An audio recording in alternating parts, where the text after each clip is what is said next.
அந்த ஆடியன்ஸ் கிட்ட ரீச் ஆகிறதுக்கு முன்னாடியே நீங்களே அந்த படம் ஒண்ணுமே இல்லை நல்லா இல்லைன்னு சொல்லும்போது எப்படி ஆடியன்ஸ் தியேட்டருக்கு வருவான்? நீங்க எத்தனை நல்ல படத்துக்கு சின்ன படத்தை ரிவ்யூ பண்றீங்க பிரதர்? படம் ரொம்ப நல்லா இருந்தது அப்படின்னா தைரியமா போய் பாருங்க. அப்படி பிடிக்கல அப்படின்னா உங்க டிக்கெட்டை நான் ரீஃபண்ட் பண்றேன். தமிழ்ல வந்து என்னோட ரியாக்ஷன்லயே அந்த படம் எப்படி இருக்கும்ன்ற மாதிரியான இப்போ ரொம்ப கைத்தட்டி விசில் தட்டுற மாதிரி இருந்தா அந்த படம் சூப்பர். கொஞ்சம் டெட் பேன் ஃபேஸா இருந்துச்சுன்னா ஒரு மாதிரி. இவங்க எல்லா படத்துக்கும் ரிவ்யூ பண்றது கிடையாது.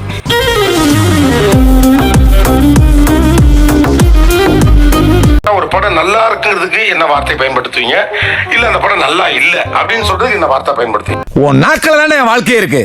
கேட்கிற கேள்விக்கு கிறிஸ்டல் கிளியரா பதில் சொல்லு, புரியுதா? தமிழ்ல வந்து என்னோட ரியாக்ஷன்லயே அந்த படம் எப்படி இருக்கும்ன்ற மாதிரியான இப்போ ரொம்ப கைத்தட்டி விசில் தட்டுற மாதிரி இருந்தா அந்த படம் சூப்பர். கொஞ்சம் டெட் பேன் ஃபேஸா இருந்துச்சுன்னா ஒரு மாதிரி. வேண்டாம் சார், தேங்க்யூ சார். படம் ரொம்ப நல்லா இருந்தது அப்படின்னா தைரியமா போய் பாருங்க. அப்படி பிடிக்கல அப்படின்னா உங்க டிக்கெட்டை நான் ரீஃபண்ட் பண்றேன். நான் அப்படியே ஷாக் ஆயிட்டேன். முதல்ல ஒரு 2-3 சுமார் படங்களுக்கு வந்து ப்ளூ கலர் டிஷர்ட் ஒன்று போட்டுட்டு இருந்தேன். இது சாம்பிள் தான், இன்னும் நிறைய இருக்கு. பாக்குற கமெண்ட் பண்றவங்க வந்து ஓ இப்போ ப்ளூ டிஷர்ட்டா அப்ப கண்டிப்பா படம் நல்லா இல்ல போல இருக்கு அப்படின்ற மாதிரி அவங்களா ஒண்ணு வச்சுட்டாங்க. அப்படியா? அப்படிதான். படம் கண்டிப்பா பார்த்தே ஆக வேண்டிய படம்னா அது கொஞ்சம் சூப்பர்னு சொல்ற மாதிரி ஒரு தம்ப்நெயில் இருக்கும். இல்ல படம் கொஞ்சம் சொதப்பலா இருக்குன்னா அதுக்கேற்ற மாதிரி ஒண்ணு. ஏய் நீங்களா எங்கேந்திரா வரீங்க? வெள்ளையும் சொல்லியமா தொப்பையை தள்ளிக்கிட்டு. ரொம்ப ரேரா ரோஸ் பண்ற மாதிரி ஃபிலிம்னா அதுக்கு 2 கை எடுத்து கும்பிடுற மாதிரி அந்த மாதிரி ஒரு கும்பிட்டா முடிஞ்சு வந்து கொஞ்சம் சில்லியா இருக்கலாம், இல்ல ஒரு கம்ஃபர்ட் ஸ்பேஸா இருக்கலாம். அப்படி வந்துரும் என்னன்னா என்ன சொல்ல சொன்னா என்ன சொல்லிட்டு இருக்க? நல்லா இருக்குன்றப்போ சரளமா அப்படி தமிழ்ல வரும். இப்படி இருந்தது அப்படி இருந்தது எனக்கு நல்லா ஒர்க் அவுட் ஆச்சுன்னு. இல்லன்னொன்னே கொஞ்சம் ஓகே இங்கிலீஷ்ல மாத்தி கொஞ்சம். இதெல்லாம் அந்த பெருமையா? 12 மணிக்கு படம்னா ஷோ டைம்னு போட்டு ஒரு ட்வீட் போட்டிருப்போம். ஷோ டைம்னு போட்டு ஒரு 3 மணி நேரம் ஆச்சு 4 மணி நேரம் ஆச்சு அடுத்த ட்வீட் வரல அப்படின்னாலே கோட் வேர்ட் அக்செப்டட் ப்ரோ அப்படிங்கிற அர்த்தம் தான் அது.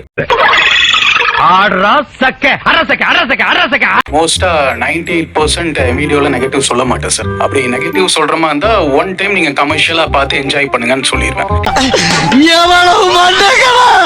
ஒன் டைம் வாட்ச் பண்ணுங்கன்னு சொல்றதே வந்து எல்லாருமே ரேண்டமா யூஸ் பண்ற வேர்டா இருக்கு. ஒன் டைம் பார்க்கலாம், அதெல்லாம் ஒன் டைம் பார்க்கலாம். ஏன்டா போய் எமோஷன் ஆற நீ? ஏன் எமோஷன் ஆற நீ? இது யாருக்கான படம்னா அப்படின்னு ஆரம்பிப்பாங்க. எனக்கு அவங்களுக்கு கேட்கணும் போல இருக்கு. நீங்க யாரை சொல்றதுக்கு? ஏன்டா டேய் எனக்குன்னே வருவீங்களாடா? ஏன்ட்ட சரசம் பண்றக்கே வாட்டா போய் உங்களை பெற்றுறாங்களா? வேற லெவல்ல இருக்கு. வேற லெவலா? வேற லெவல்னா என்ன லெவல்? என்ன லெவல்? அது ஆர்டிகுலேட்டே பண்ணாம சிம்பிளா வேற லெவல். வேற லெவல். ஆர்டிகுலேட் பண்ண தெரியாதவங்களோட லேக் ஆஃப் வெகாபுலரி மாதிரி இருக்கு. செமைய. நீங்க ஃபிலிம் ரிவ்யூ பண்ணலாம். ஆஹா ஹெட் ஸ்மூத்தா டேன் ஆகுது. சொல்றதுக்கு ஒண்ணு இல்ல அப்படின்றவாங்க. அப்புறம் 15 நிமிஷம் அந்த வீடியோ இருக்கும். சார் சில பேர்லாம் வந்துட்டு ஃபுல் ரிவ்யூ சொல்லிடுறாங்க. சொல்லி முடிச்சுட்டு கடைசியா உங்களுக்கு பிடிச்சிருந்தா போய் பாருங்கன்னுவாங்க. அதுக்கு நான் ஏன் ரிவ்யூ பார்க்கணும்? சம்பவம் அப்படின்னு சொல்றது சார். சம்பவம் என்ற வார்த்தைக்கான அர்த்தம் வந்து யாரையோ ஏதோ பண்ணிட்டாங்க அப்படின்றது. அதோட அர்த்தம் வந்துட்டு என்ன சம்பவம் என்னன்னு புரியல சார். நான் இங்க சம்பவம்னு சொன்னேன். நான் நல்லா பண்றனோ இல்லையோ ஆனா நீ நல்லா பண்ற. ஃபிலிம்ஸ்ல ஒரு ரிப்பீட்டேட்டிவா ஒரு சீன்ஸ் நம்ம பார்த்தோம்னா அது கிளீஷே ஆயிருது. அட பாவி ஆளை பார்த்தா டம்மி பீஸா இருக்க, பயங்கரமான ஆளா இருக்கேடா.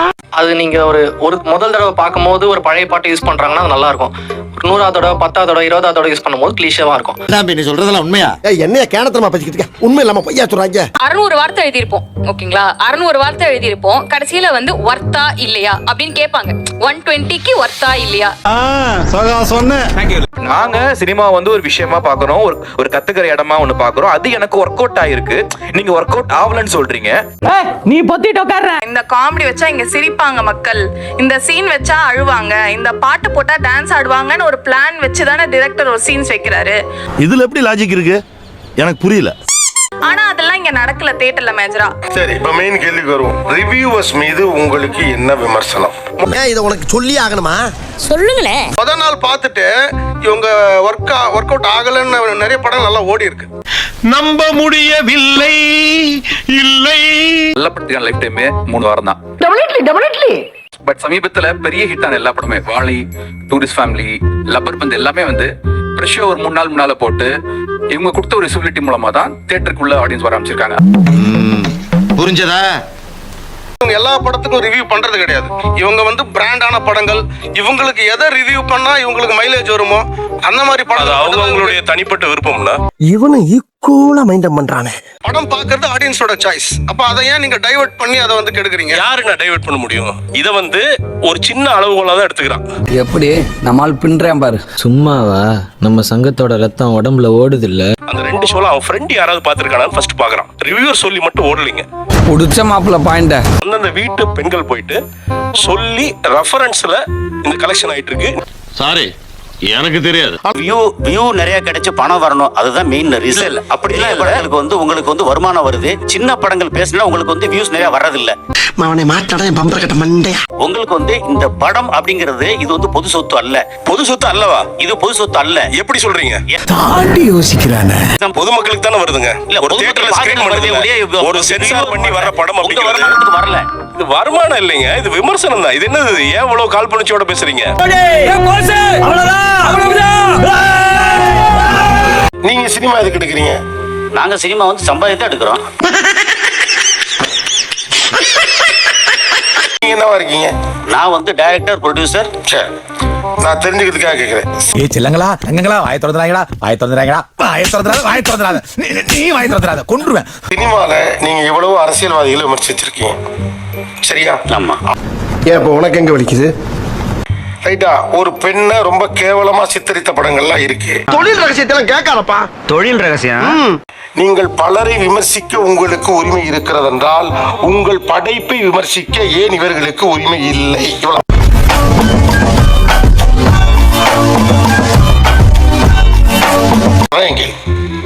இது சரியான கேள்விதான்.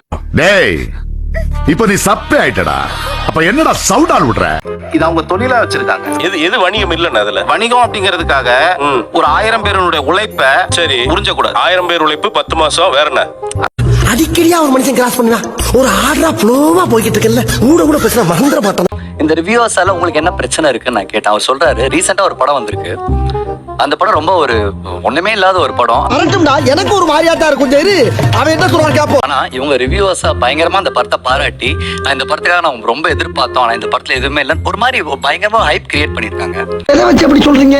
அது கூட இன்னும் ரொம்ப ரொம்ப நல்ல படம் ஒன்று வந்திருக்கு சார். அந்த படத்துக்கு ஆடியன்ஸ் தியேட்டருக்கே வரலையா சார்?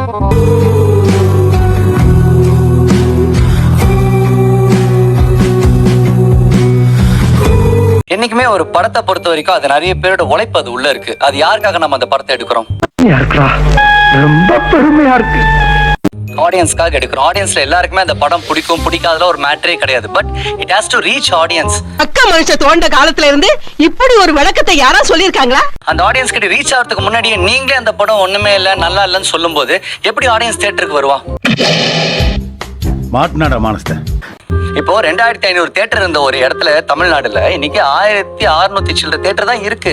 அவன் சொன்னானா இல்ல இவனே சொல்றான்? ஏன் ஆடியன்ஸ் தியேட்டருக்கு வரவே மாட்டேங்கிறாங்க?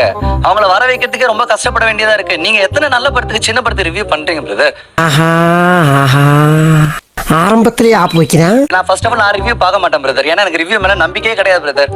என்ன பொறுத்த வரைக்கும் எனக்கு ஆடியன்ஸ் தான் பிரதர் எல்லாமே.